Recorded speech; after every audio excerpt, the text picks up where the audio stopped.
You are sweet, but I am still exploring my options. You said that here, in front of my family? My name is Micah Bennett, and I was 32 when I learned that humiliation can arrive in a calm voice at a polished dinner table and still hit like a car crash. If you had met me a week before it happened, you would have said I was the kind of man people trusted with keys, deadlines, and difficult conversations. I wrote software for a logistics company in Baltimore, paid my bills on time, checked on my parents every Sunday, and believed that if I loved a woman with consistency and patience, she would eventually feel safe enough to build something real with me. For 2 years, I gave that kind of love to Autumn Reed. I thought what we had was heading somewhere steady and permanent. I was wrong in a way that was so public, so intimate, and so unnecessary that even now I can remember the exact look of the paprika on my mother's tablecloth when everything broke. The worst part is that the betrayal did not come out of nowhere. Looking back, I can see the pattern clearly. A month before that dinner, Autumn had called me from the side of the road on a Thursday night, voice tight and annoyed because her battery had died after a gala planning meeting ran late. I drove across town in work clothes, called roadside assistance, waited with her in the cold, then followed her home to make sure the temporary jump held. She leaned into me afterward, kissed my cheek, and laughed about how I always came through. Then, almost in the same breath, she said I was so dependable it was almost unfair. At the time, I smiled because I thought she meant it as admiration. Now I know she said it the way some people comment on a chair or a coat hook. Useful, reliable, convenient, easy to forget until needed. There was another moment I ignored because love has a way of making small disrespectful things look harmless. 2 weeks before dinner, she came to my apartment furious about her lease renewal, her gala workload, and the fact that her friends kept canceling on her. I cooked for her, listened to her vent, and opened my laptop to help her restructure her budget because she said she felt like she was always one bad month away from panic. I found a cheaper insurance option for her car, suggested a savings plan, and even offered, gently, that if things got serious enough between us, combining households one day would make life easier for both of us. Autumn looked around my apartment, at the framed prints, the labeled pantry jars, the quiet order of everything, and said, "You really live like somebody's future husband." Then she smiled in a way I did not understand and added, "I just do not know if I am ready to become somebody's future wife." She took the spreadsheet I made for her. She took the food. She took the comfort. She also took note of the safety I offered and kept standing one step outside of it. Even with those moments, I still believed in her. That is the embarrassing truth. I had built a whole internal architecture around the idea that Autumn was restless because she was under pressure, not because she was fundamentally unsatisfied. I knew her favorite wine, the exact face she made when she hated a song playing in a restaurant, how she tucked her feet under herself when she was tired, and how quickly she fell asleep when she finally felt secure. I knew she loved dramatic plans and glamorous spaces and being admired. I also thought she loved me. I thought she loved how calm I was when things went wrong, how I never made her beg for honesty, how I showed up. By the week of that dinner, I had gone past imagining a future with her and started organizing one. I had measured the spare room in my apartment because I thought maybe it could become her office. I had cleared a drawer in my bathroom. I had even practiced, in the shower like an idiot, a clean, practical speech about moving in together. The dinner with my parents was supposed to be the beginning of that conversation, not the funeral of it. My mother, Denise, loved making a real evening out of things. My father, Harold, pretended not to care about presentation while quietly noticing every detail. They had met Autumn half a dozen times before, and she knew how much they mattered to me. That is why what she did felt so surgical. She did not embarrass me in front of strangers who would forget by morning. She did it in front of the two people whose respect had shaped my whole life. On the drive over, the dashboard clock read 6:58 in bright white numbers. I had a bottle of Chardonnay on the passenger seat because my mother liked that label. Autumn was in a fitted emerald dress, scrolling through her phone, the light from the screen throwing hard angles across her face. A thumbnail flashed on her screen for half a second before she tilted it away. I caught enough to see a man in sunglasses leaning against a rented-looking sports car. "You ready?" I asked. My voice sounded too loud in the car. Autumn did not look up immediately. "Yeah," she said. "Just give me a second." Her thumb moved quickly, Then she dropped the phone in her purse and gave me a smile that landed near my face without reaching her eyes. She had been distracted all week, slipping into private little silences that felt newly guarded. When I asked what was wrong the night before, she told me it was work stress and kissed me like that answer should close the matter. In the car, I chose to believe her again because that is what I had been doing for months.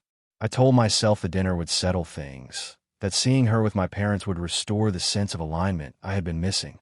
I did not know she had already brought another possibility into the room with us, hidden in her purse and alive in her mind. My parents' house in Columbia smelled like lemon polish, pot roast, and old books, the exact combination that still makes me think of safety. My mother hugged me, held Autumn back for a second to compliment her dress, and took the wine with that warm hostess smile she had perfected over decades. My father stepped out from the kitchen with a dish towel over his shoulder and shook my hand before squeezing Autumn's shoulder. "You two made good time," he said. "Dinner needs 10 more minutes." We moved into the living room where Sinatra played low from the stereo and the good glasses were already out. Autumn turned herself on in the way she always could when an audience mattered. She laughed at my father's dry jokes, asked my mother questions about her garden, and crossed her legs toward me on the sofa so that from a distance we probably looked like a picture of young stability. Dinner itself was beautiful in the ordinary way that only becomes extraordinary after it is ruined forever. My father carved pot roast. My mother passed carrots and buttery potatoes. I talked about a software rollout at work. Autumn described a charity gala she was helping organize in downtown Baltimore, complete with auction items and donor drama, and some story about a luxury weekend in Aspen that made my mother laugh. She was bright and polished and magnetic, and I sat there feeling quietly lucky that she had chosen me. The longer the evening went on, the more certain I became that I had been worrying for nothing. I started thinking maybe I would mention moving in during dessert, or maybe I would wait and say in the car on the way back when she was softened by wine and family warmth. Then my mother asked the question that opened the trapdoor. "I do not like to pry," she said, smiling across the table, "but you two seem so settled. Any big plans ahead?" My heart kicked once hard. Under the table, Autumn found my hand. Her fingers were cool. I took that touch as partnership, as confirmation, as an unspoken message that we were aligned. I opened my mouth to answer, but Autumn leaned forward first. Her tone turned confidential, almost thoughtful, the tone people use when they are about to say something they know will land heavily and want credit for saying gently. "That is such a good question, Miss Bennett," she said. She looked at my mother, then my father, then down at her joined hands. She gave mine a small pat, almost indulgent. "Micah is the sweetest man I have ever known. Truly. He is kind, stable, thoughtful, all the things a woman should want." She paused there, and something cold moved through my stomach. Then she kept going. "But I am at a point in my life where I need to be honest with myself," she said. "I'm not ready to lock myself into something just because it looks good on paper. I still want to explore my options before I settle down." The room did not explode. It tightened. That was worse. I saw my mother's smile falter and stop. I saw my father's fork hover halfway to his mouth. I heard the tiny scrape of Autumn's bracelet against the table as she kept her hand on mine, as if she had not just turned our relationship into a waiting room. Then, because she was not finished humiliating me, she added with a light laugh, "There is a whole world out there, and I would be doing myself a disservice if I acted like I did not have choices." It was not vague. The way she said choices made it sound populated, specific, nearby, already considered.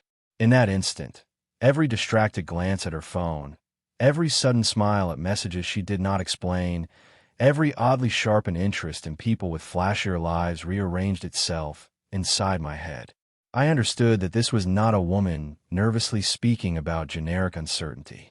This was a woman publicly announcing that she had one foot on my chest, and the other pointed toward a door she had already located. She had chosen my parents' table to say it, because she wanted the dignity of honesty without the mess of being alone with the consequences. The cruelty of it was not just in the words. It was in the performance. She was still holding my hand while telling the two people who raised me that their son was good enough to provide comfort until something more exciting became available. For one wild second, anger rose so fast I thought I might actually say something ugly. Instead, I looked at our hands and slid mine out from under hers. The scrape of my chair against the hardwood floor sounded violent in the silence. I stood. My body felt mechanical, as if some calmer version of me had taken over to make sure I did not lose myself in front of them. My mother's eyes were bright with shocked hurt on my behalf. My father's jaw was set so hard I could see the muscle shift near his ear. Autumn blinked up at me, confused that I was not reacting in the shape she expected. "Micah," she said. I did not answer her. I looked at my parents because I could not bear the sight of pity on their faces unless I met it directly. "We should go," I said. My voice was flat and steady. I walked around the table, pulled out Autumn's chair, and picked up her purse from the sideboard. Only then did she begin to understand. "Wait," she said, half laughing, half offended. "What are you doing?" My father gave me one small nod. It was the cleanest expression of support I have ever received from another human being. I did not make a scene. That was the only part of that night I gave myself credit for in the days afterward. I thanked my mother for dinner without looking at Autumn, thanked my father for cooking, and guided Autumn toward the door while she stumbled through confusion and irritation behind me. The cold night air hit us hard when we stepped outside. "Micah, stop," she snapped, heels clicking against the walkway as she hurried to keep up. "You are being dramatic." I kept walking. We got into the car. I started the engine. She sat there for 3 full seconds, stunned by my silence, before anger flooded in to fill the space where control had been. "You dragged me out of dinner over one comment," she said. "One honest comment." I backed out of the driveway with both hands on the wheel and all my energy focused on not giving her anything raw and chaotic to work with. The car ride to her apartment was the longest 20 minutes of my life, not because she stopped talking, but because she did not. She kept trying to reframe what she had done into something noble. She said she was being real. She said modern adults should be able to discuss uncertainty. She said I was too rigid, too sensitive, too attached to a neat future. Then the sharper truths began slipping out between the excuses. She said I represented security, but security was not the same thing as excitement. She said there were parts of life she had not experienced yet, and she did not want to wake up one day wondering what else could have happened. She said some men knew how to make a woman feel alive in a way that did not fit on a spreadsheet. She never used a name, but she did not have to. I could hear the outline of someone in every sentence. Someone newer, louder, less stable. Somebody she had already compared me against while lying in my bed. At one red light, I made the mistake of glancing at her. She was flushed and animated, almost relieved to finally say things she had been rehearsing privately. That was the moment that hurt most, more than the dinner itself. Not because she was cruel, but because she was sincere. This was not a slip. It was a reveal. She genuinely thought I should understand being treated like a safe draft while she auditioned the rest of her life. When the light changed, I looked back at the road and felt something inside me detach with almost audible precision. By the time we reached her building, my heartbreak had not disappeared, but it had hardened into clarity. I parked, cut the engine, and stepped out. She got out too, suddenly alarmed because my calm was now frightening her. "Micah, please talk to me like a person," she said. I opened her door, waited for her to stand fully on the curb, and took one step back when she reached for my arm. That small physical withdrawal changed everything. Autumn's face shifted. Until then, she still believed this was a terrible argument that could be managed, softened, spun. But when I stepped out of her reach, she saw what I had finally understood. I looked at her under the building's yellow exterior light and saw the woman I had planned around, defended, made room for, and trusted. I also saw someone who had wanted the benefits of my loyalty without the responsibility of protecting it. My voice, when it came, was quiet and final. "You're free to explore now," I said. I did not shout it. I did not add anything else. I got back into my car and drove away while she stood on the curb with one hand half lifted, as if she could still stop a thing that had already ended. Halfway home, I pulled over on a dark side street because my hands had started shaking so badly I could not feel the steering wheel properly. That was my crack. 30 seconds of silent, furious grief with my forehead against the wheel, then I straightened up and drove on. My apartment felt altered the moment I walked in. Not emptier, cleaner. Before that night, it had felt like a place waiting to become ours. After that night, it felt like mine again, and that mattered more than I would have guessed. My mother called within 10 minutes. I answered because I knew she would not stop worrying otherwise. Her voice was low and hurt and angry in the way only a loving parent can be angry for you. I cut her off gently after the first question. "I am okay," I said. "It is over." There was a long pause on the line, the kind built out of maternal heartbreak and restraint. She apologized for asking the question at dinner, and that nearly undid me because none of it had been her fault. I told her not to apologize. I told her I loved her. Then I hung up before my voice changed. After that, I blocked Autumn everywhere. Phone, Instagram, Facebook, every digital doorway she could have used to crawl back in before I had rebuilt my spine. I wish I could say the healing was elegant. It was not. The first night, I slept heavily from pure emotional exhaustion. The second night, I woke at 3 in the morning with the whole dinner scene replaying in exact detail, including the expression on my mother's face and the weight of Autumn's hand over mine. I lay there staring at the ceiling while humiliation moved through me like fever. For several mornings, I carried a low-grade shame that had nothing to do with being left and everything to do with being left in a way that invited witnesses. But the shame did not make me run back to her. It made me disciplined. I went to work. I kept my meetings. I answered messages. In the evenings, I needed my body and mind occupied enough that they could not make a shrine out of what happened. So I built structure. I joined a boxing gym in Hampton instead of the casual fitness place I barely used before. I signed up for an advanced cloud system certification I had been postponing for a year. I started cooking meals that required attention. Some of the rebuilding was ugly and unglamorous, which is why I trust it now. I was not floating through heartbreak like a stoic hero. I was tired. I was embarrassed.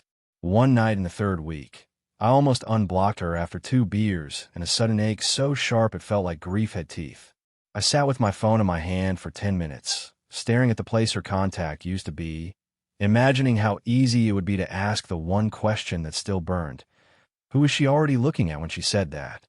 Instead, I put the phone face down, laced up my shoes, and walked 3 miles through my neighborhood at 11:30 at night until the urge passed. That was the real beginning of my recovery. Not the dinner exit, not the blocking, the choice not to reopen a wound just because pain had made me curious. My friends knew something had happened because I sent one brief message in our group chat saying Autumn and I were done, and I was not ready to discuss it. Most of them respected that. Leon, who had known me since college and had the rare gift of understanding silence, just invited me out for burgers a few nights later and talked almost entirely about his miserable boss and a documentary he hated. That was a kindness I will never forget. Months passed that way, steady and unspectacular. I got stronger at the gym. I did not become some absurd transformation fantasy. I just became more present in my own body. I learned how to cook cast iron salmon with a blistered lemon sauce, and I started spending Saturday mornings at bookstores and hardware stores instead of waiting to see whether Autumn had time for me. Little by little, the center of my life moved back to where it should have been all along. I was no longer organizing myself around access to one woman's uncertainty. The first news of her came through Leon on a rainy Tuesday, almost 5 months later. We were in a coffee shop after work when he looked down at his phone, hesitated, and said my name in that careful tone people use when they know they are about to touch an old bruise. I told him to just say it. He leaned back and said Autumn had been seeing some man named Trent Caldwell not long before a breakup, maybe even before the dinner. Trent, according to Leon, presented himself as a luxury consultant and brand investor. Translation: an attractive man with expensive-looking habits, loose morals, and a life built on smoke.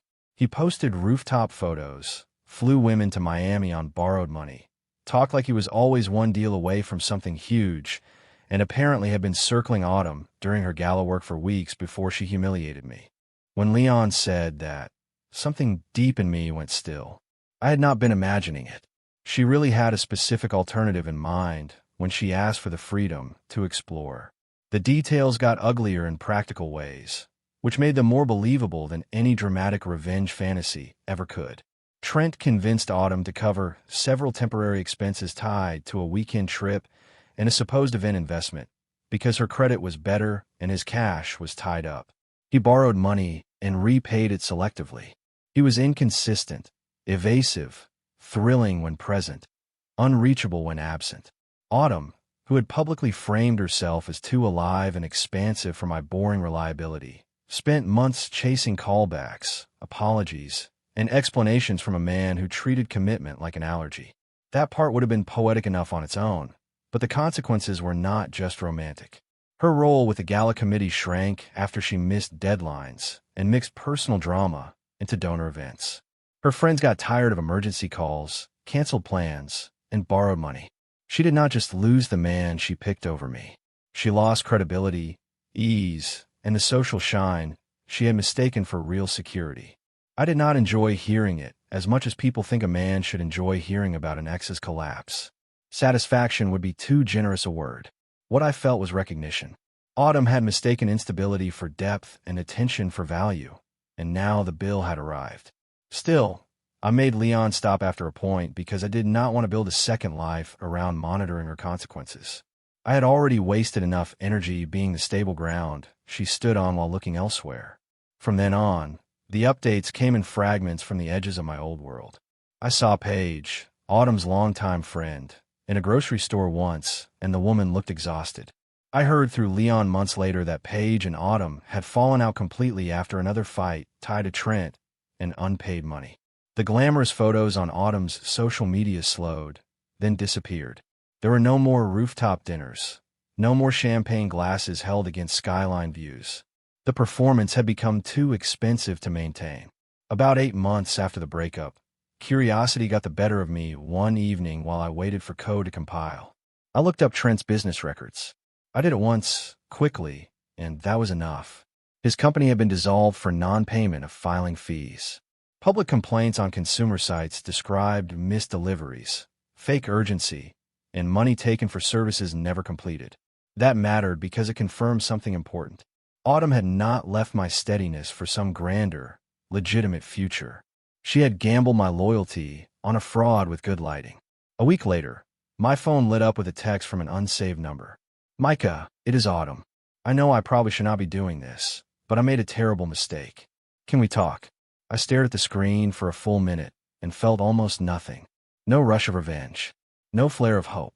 Just a quiet distancing, as if the message had arrived from another country. I finished the chapter one was reading, made coffee, watched birds tug and nest outside my window, then saved the number as do not answer and blocked it. She tried again from another number. Then came a voicemail. I was measuring boards on my small patio because I had finally decided to build a narrow cedar bench with hidden storage for gardening tools, a project more honest than most of the promises she had made me. I let the call ring out and played the message later with my phone on speaker while I sanded a rough edge. Autumn's voice sounded thin, stripped of all the poised confidence she used to wear like perfume. She said she was sorry. She said she had been stupid and arrogant and blind. She said I had been the best man she had ever known, and she had not understood that peace was not the same thing as boredom until she lost it.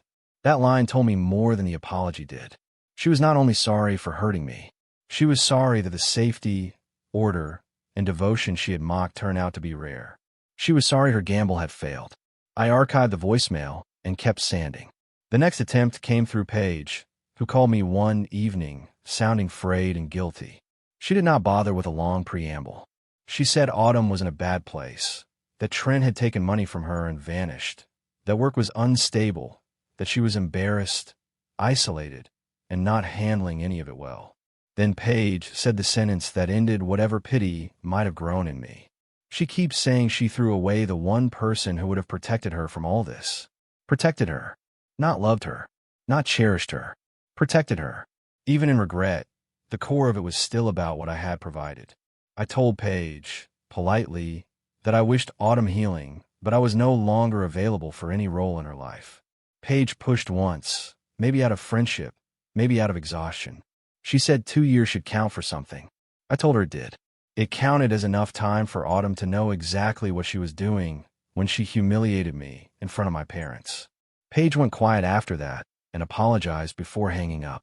The text started again from rotating numbers after that. Some pleading, some indignant, some so self-pitying, they almost read like parody. One said I was punishing her. Another said I had changed and become cold. A third said she knew I was not the type of man who could just stop caring. That one made me laugh out loud in my kitchen because it captured the problem so perfectly. She still believed my care was a resource she could name and summon, even after publicly discarding it. I read the messages the way I read weather alerts about storms in counties I no longer lived in. Informative, maybe, but not mine. Then one Thursday evening, my apartment buzzer started going off while I was chopping onions for dinner. It rang once, then twice, then 3 times in that frantic pattern people use when they think urgency grants them access. I knew it was her before I heard her voice through the intercom.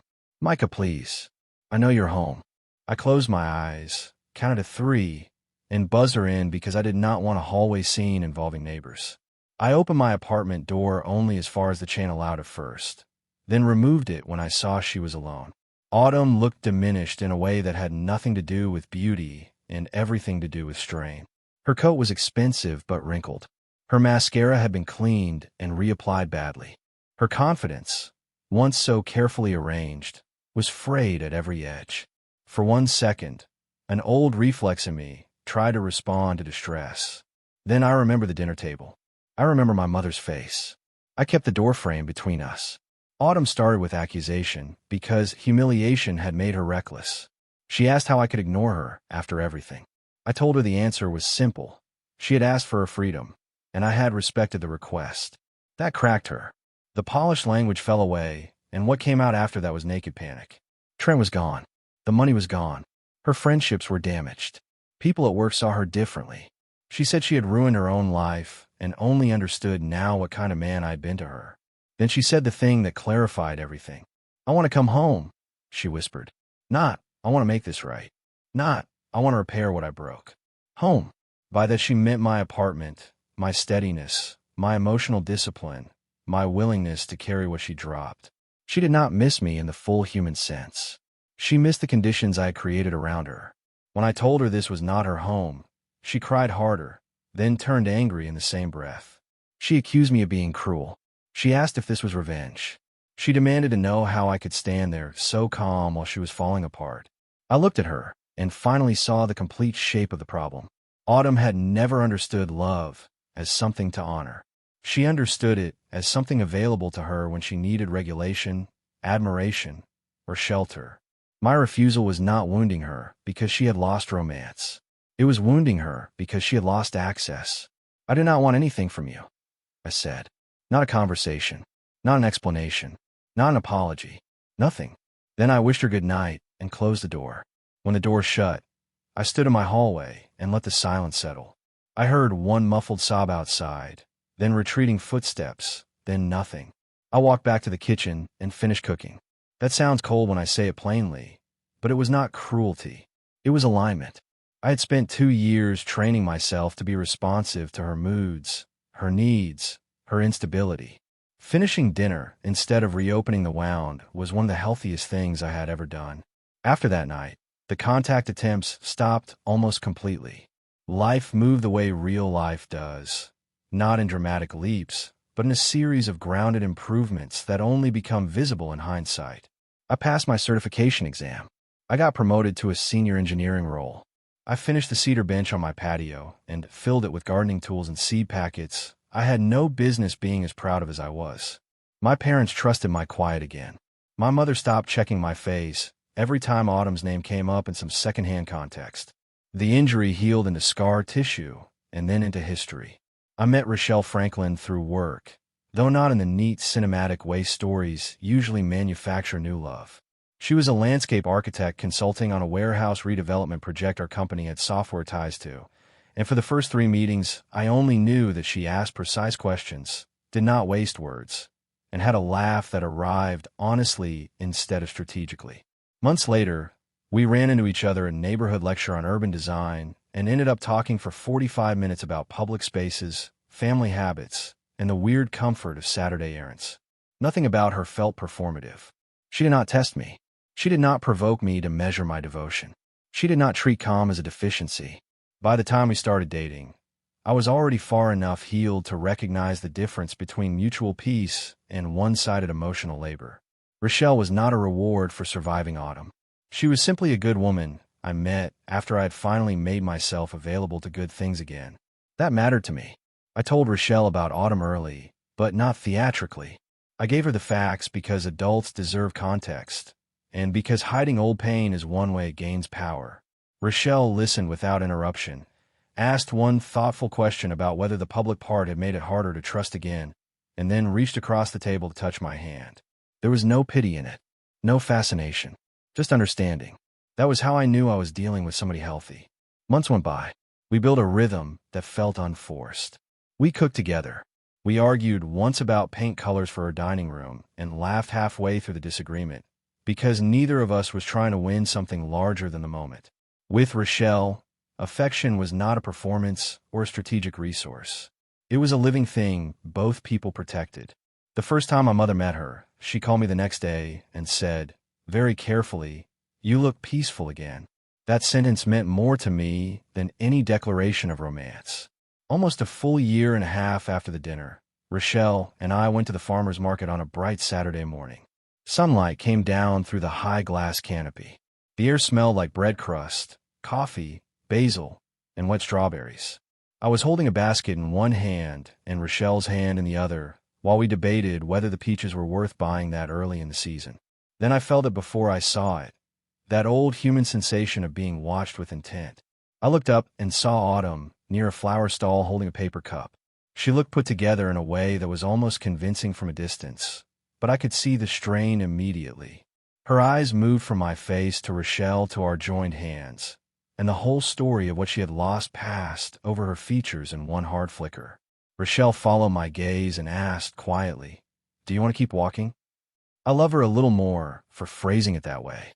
Not fear, not drama, choice. Autumn crossed the space before I could answer. She ignored Rochelle at first, which told me she had not changed nearly as much as pain probably wanted her to believe.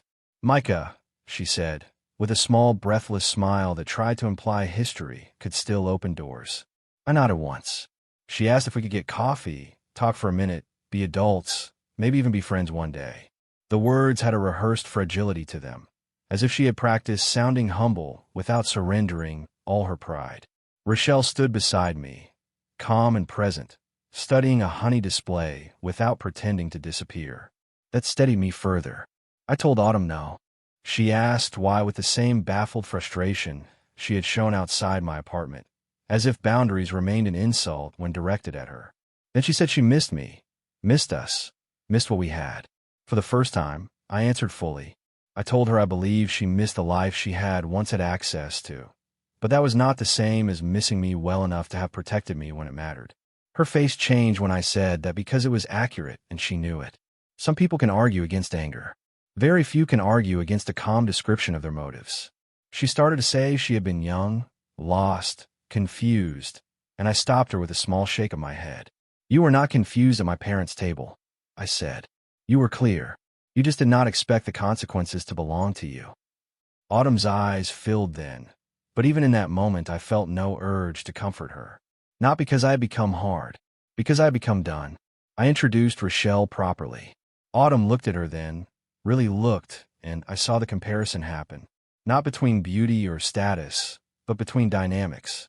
Rochelle was standing with me, not leaning on me. She was not trying to extract proof of devotion in public. She was simply present, and our ease around each other announced everything Autumn had thrown away more loudly than any speech could have.